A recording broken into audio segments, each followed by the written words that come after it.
Hello guys, welcome back to my channel. आपका स्वागत है। माता जी और डमी बाबू दोनों लोग का कल लाइव हुआ है और जैसा कि हमने बताया था, जैसा कि मेरा अपना ऑब्जर्वेशन है कि इनका विवाद कंटेंट को लेकर के ही शुरू हुआ था और बहुत सारे पिछले इनके जो वीडियोस हैं उनमें देख के ये पता चल चुका था कि विवाद इनको और किसी चीज़ का नहीं, सिर्फ कंटेंट का था। बेटी जो उसकी हुई है, पैदा हुई है, उस बेटी का कंटेंट सबसे पहले फेस रिवील का मच्छर भैया ले गए। माता जी को चाहिए कि बेटी को ही लेकर के कंटेंट बनाए और किसी बात को लेकर के छोटा मोटा मतभेद हुआ। छोटे राजकुमार ने कंटेंट बनाने से मना कर दिया कि आप लोग कंटेंट मत बनाइए, क्योंकि मोस्टली क्या होता है कि जिस घर में 2-4 ब्लॉगर होते हैं, अब उनके लिए कंटेंट मिलना मुश्किल हो जाता है। तो वो छोटा वाला चाह रहा था कि अब मैं अपना कंटेंट बनाऊंगा और बेटी को इस दिन दूंगा, उस दिन दूंगा। इतने माता जी लेती थी तो कंटेंट ही बनाती थी। बच्ची के आने के बाद का जो विवाद इनका शुरू हुआ है कंटेंट को लेकर के हुआ, और उसी कंटेंट को लेकर के जो विवाद हुआ वो बढ़ते बढ़ते बढ़ते यहाँ तक पहुँच गया।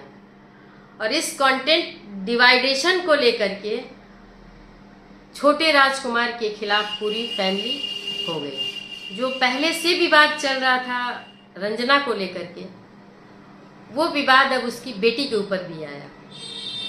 शायद कंटेंट मिलता रहता तो ये विवाद इतना ना बढ़ता। कंटेंट विवाद जो है, छोटे बेटे को घर से बाहर तक निकाल दिया गया, ईगो पे आ गई बात। और इस ईगो को हवा देने में काली बिल्ली ने भी और मच्छर ने भी जबरदस्त सहयोग किया, नहीं तो ये विवाद कोई इतना बड़ा नहीं था। तो बेटी चाहे तो समझा सकती थी, भाई घर के बाहर निकल गया, घर छोड़ दिया, उसको रोका जा सकता था और ये बिल्ली कर सकती थी, लेकिन बिल्ली को भी कंटेंट शायद नहीं मिल रहा था। तो ये मेरा मेन कहने का मतलब है कि ये जो कंटेंट विवाद है वो रबड़ की तरह खींचते खींचते वहां तक पहुंच गया जहां से छोटे राजकुमार के लिए बाहर का दरवाजा दिखा दे। ये रबड़ वहां तक पहुंच गया, ठीक है। रियलाइजेशन हुआ कि भाई ये तो गलत हो गया। इन लोगों ने रिएक्शन वालों पे, सपोर्टर्स पे, रिश्तेदारों पे तीर चलाना शुरू किया, बिना निशाना मारे, बस चला दो। क्योंकि अगर आपको कंफर्म हो कि फलाने बंदे ने किया है तो आप उस पे निशाना मारोगे और जब बात करोगे तो उसी पे करोगे, उसी के लिए करोगे। लेकिन माता जी, या तो इनका मानसिक संतुलन हिल गया था, या ये जिसको बोलते हैं ना बोरा गई थी। इनको खुद समझ नहीं आ रहा था कि इसको हवा देने वाला, इस लेवल तक पहुंचाने वाला, घर के दरवाजे से बाहर अपने ही छोटे बेटे को निकालने का क्रेडिट किसे जाता है, वो खुद नहीं समझ पाई। जबकि वो खुद पूरी की पूरी जिम्मेदार खुद है। फैमिली होंगे, सपोर्ट में होंगे, लेकिन माता जी के पास अपना खुद का दिमाग होना चाहिए। कहती हैं कि मैंने 3 बच्चे पाले, हमने रिश्तेदारों से बहुत अच्छे संबंध रखे, तो शायद अगर आपने रखे होंगे तो आपने अपने दिमाग से रखा होगा ना। तो छोटे बेटे का जब मैटर आया तो आपने अपने दिमाग से क्यों नहीं डिसीजन लिया? और ये सारी गलती जो हुई है, सारे जो छीछा लेदर हुआ है, आपके सही डिसीजन ना लेने की वजह से हुआ है, आपके समझदारी पूर्ण रवैया ना रखने की वजह से हुआ है। अब इनको समझ में आ गया है कि अब बात बहुत बिगड़ चुकी है। और जिस तरह से माता जी ने भी छीछा लेदर किया कि हाँ, उसके बहन को, रंजना के बहन को, उनके बाप को, माँ को, सबको टारगेट, कल की लाइफ में भी माता जी के पति द्वारा ये बात कही जाती है। ये आकर के अभी कह रहे हैं, सफाई दे रहे हैं, चीज़ों को समझाने के लिए कह रहे हैं, लोगों को मिसगाइड, मिसलीड कर रहे हैं कि हमने निकाला है कि वो जाके अपने पैर पे खड़ा हो, 1 घर हो जाए, 2 घर हो जाए, मैंने इसलिए निकाला है। झूठ क्यों बोलते हो बुढ़ापे में? उम्र का भी लिहाज करो। वो बातें आप बोलो जो कहीं ना कहीं कनेक्ट करे लोगों को। इतनी बड़ी पब्लिक है आपके चैनल्स पे, आपको सपोर्ट करने वाले, या यूट्यूब पे। आपको लगता है कि आपसे कम दिमाग रखती है? आप कह रहे हो कि मैंने बड़े बेटे को निकाला, तो बड़े बेटे को क्यों निकाला? वो वीडियो बना रहा था घर पे, उसकी बीवी बना रही थी। आप लोगों ने चाहा था कि वीडियो ना बनाया जाए, और अगर बनाना है तो मेरे घर से निकलो, तो उन्होंने घर छोड़ा था। और आप कह रहे हैं कि मैंने बहुत पढ़ा लिखा दिया, 50,000 रुपये महीना भेजता था। ठीक है, आपने अपना पिता का धर्म निभाया, इसमें नो कमेंट्स। लेकिन कमेंट्स है कहाँ कि इतना पढ़ने के बाद भी वो वीडियो ही तो बना रहा है, और कौन सा एजुकेशन वाला वीडियो बना रहा है? एजुकेटेड बंदा है, एजुकेटेड फील्ड का है, तो एजुकेशन से रिलेटेड कुछ काम करे ना। सोशल मीडिया पे अगर ब्लॉग बना रहा है तो एजुकेटेड, कोई एजुकेशन का कोई चीज़ लेके आए, प्लेटफॉर्म वाला काम करे। तो साड़ी बेच रहा है, औरतों की इज्जत बेच रहा है, घरों में लड़ाइयाँ करवा रहा है, ये ब्लॉगिंग हो रही है उसकी। आपके तथाकथित इंजीनियर या पढ़े लिखे बच्चों ने यही शिक्षा हासिल की है।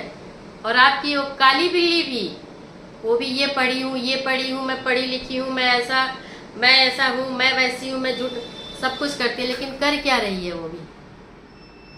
जो कम पढ़ी लिखी माँ कर रही है, सेम पैटर्न तो ये भी फॉलो कर रहे हैं। ये कौन सा एजुकेशनल मोटिवेशनल वीडियोस लेके आ रहे हैं सोशल मीडिया पे? लाए ना, अगर पढ़े लिखे हैं, इतना हॉस्टल में आपने पढ़ाया है। तो डमी बाबू जो हैं, ये मैनिपुलेट कर रहे हैं लोगों को कि इसलिए निकाला। छोटे वाले को निकालने का रीजन क्या यही था? कंटेंट था। कंटेंट ना होता, अगर आपको निकालना था तो आप साल भर बाद निकालते, एक समय के बाद निकालते। आपने वो समय चुना जब आपके घर में बड़े मन्नतों से, कई लोगों की दुआओं से मांगी गई, आपके घर में एक पोती आई थी, जो कि आप लोगों के लिए बहुत प्राउड की बात थी, खुशी की बात थी। आप दादा दादी बने थे। क्या ये सही समय था, या आप पब्लिक को, रिएक्शन वालों को बेवकूफ समझ रहे हैं? आपको लगता है कि इन सब से आप समझदार हैं और आप सच बोल रहे हैं? नो, मेरी तरफ से नो। आपकी बात जो बोल रहे हैं ना, खुली किताब की तरह दिख रही है, और किताब पे लिखा हुआ कि झूठ बोल रहा है। और आप कह रहे हैं कि उसके पास बहुत पैसा था। बड़े वाले से भी ज्यादा पैसा है, क्योंकि वो घर पे रह के खर्च नहीं करता था, सिर्फ जोड़ता था। और 10 कट्ठा जमीन भी ले लिया है, जो भी आप लोगों ने मदद की, जो भी है ले लिया है। तो जब उसके पास पैसा था और वो काम कर ही रहा था, जो आज कर रहा है वो आपके साथ था, तब भी कर रहा था। तो कौन से काम के लिए उसको आपने घर से निकाला? झूठ उतने ही बोलिए जो कि सच के पल्लू में छुप के पूरा थोड़ा झूठ भी सच के रूप ले ले।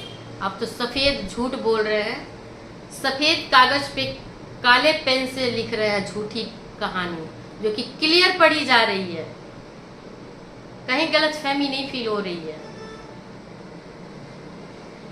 तो आप लोग अगर कहते हैं कि सच बोलते हैं, मैं बाकी बातें नहीं करूंगी, सच बोलते हैं तो फिर सच ही बोलिए। आपने घर की हर एक चीज अगर दिखाते हैं, सिर्फ पॉटी करना छोड़ के बाकी सब दिखाते हैं, तो जो आप कर्म करते हैं ना, जिस वजह से बातें होती है ना, वो बात बताइए। बाद में आके मैनिपुलेट मत करिए, ये आपके उम्र को भी शोभा नहीं दे रहा है। और जब आप इतनी सारी बातें करते हैं तो आप लोगों को समझना भी आसान हो जाता है। समय लगता है, लेकिन एक टाइम के बाद ये पब्लिक है, सब जानती है। तो आप टीचर है, सुना है मैंने कि आप टीचर हैं, तो अपने कम से कम आप अपनी मर्यादा कायम रखिए। बाकी आपके परिवार में जो लोग जो कर रहे हैं वो करने दीजिए, कम से कम आप अपनी मर्यादा को बरकरार रखने की कोशिश कीजिए। आपका काम था, अपने बच्चों को पढ़ाया, अच्छी शिक्षा देने की कोशिश की, लेकिन वो शिक्षा सिर्फ कागज पे रही और कागज की शिक्षा कागज में ही रह गई है। आपके पूरे 50,000 रुपये महीना हवा में है, ऐसे ऐसे उड़ गए। क्यों? क्योंकि उस शिक्षा का बच्चों ने ना सामाजिक जीवन में यूज किया है, ना अपने प्रोफेशनल लाइफ में कोई उसका यूटिलाइजेशन हो रहा है। एक कम पढ़ी लिखी है औरत, जिसको कि शायद बहुत अच्छे से हिंदी भी नहीं लिख पाती होगी, उसी लेवल पे बच्चे आपके रह गए। आपने बच्चों को यहाँ उठा के बैठाया। बच्चों का जो प्लान था ना, जो प्लेन क्रैश होकर के बच्चे आपके आप से भी नीचे आ गए हैं। देखिए, आप गौर कीजिए। और इनका सबसे महत्वपूर्ण रोल अब होने वाला है। मैं ये खुलासा कर रही हूं और आप लोग देखिएगा, ये बात सच होगी। ये लोग उस लड़के से मिलेंगे, क्योंकि अब वो अपनी पत्नी को छोड़ के आ गया है सिवान, और अब ये उस लड़के से ये लोग मिलेंगे। और शायद हो सकता है कि सोशल मीडिया पे ना लाएं वो बातें, लेकिन एक्टिविटीज जो होगी वो आप लोगों को समझ में आ जाएगी कि ये लोग जा करके जो भी मान मनौवल किए हों, जैसे भी किए हों, अब ये दोबारा उसको अपने उसमें लेने की कोशिश करेंगे। ऐसा नहीं है ये छोड़ दें, क्योंकि इनका ये प्लानिंग नहीं था, ये प्लान का हिस्सा नहीं था कि उसको परमानेंट निकाल देना है। ये बात रबड़ की तरह खींचते खींचते खींचते गेट के बाहर तक पहुंच गई है। ये एक बार कोशिश करेंगे, पर मुझे लगता है कि इनकी ये कोशिश नहीं होगी कामयाब। आप लोग देखिएगा। तो क्या कहते हैं आप लोग? इतनी सारी बातों को मिला के एक छोटी सी कड़ी बन के क्या एक सच्ची स्टोरी क्रिएट कर रही है। बेटी जो बच्ची है, उस बच्ची के जन्म से लेकर के आज तक की घटना को अगर आप जोड़ेंगे, कड़ियों को, डॉट्स को मिलाएंगे, तो एक पूरी पैराग्राफ से पूरी कई पेज में जाके एक स्टोरी छोटी सी समझने वाली कंप्लीट हो रही है। तो लेट्स सी, देखते हैं कि आगे नई चीज़ क्या आती है। मैं तो इसमें इंटरेस्टेड नहीं थी, बातें बहुत हैं। मेरा प्रेजेंटेशन आप लोगों को अच्छा लगे तो फटाफट मेरे वीडियो को लाइक कीजिए, कमेंट कीजिए और सब्सक्राइब ज़रूर कीजिए, क्योंकि मेरा चैनल अभी मोनेटाइज नहीं है। तो मोनेटाइजेशन तक पहुंचाइए आप लोग फटाफट। लगना कुछ नहीं है, सब्सक्राइब करना है आपको और मेरा सपोर्ट हो जाएगा। बाय बाय गाइस, मिलते हैं नेक्स्ट व्लॉग।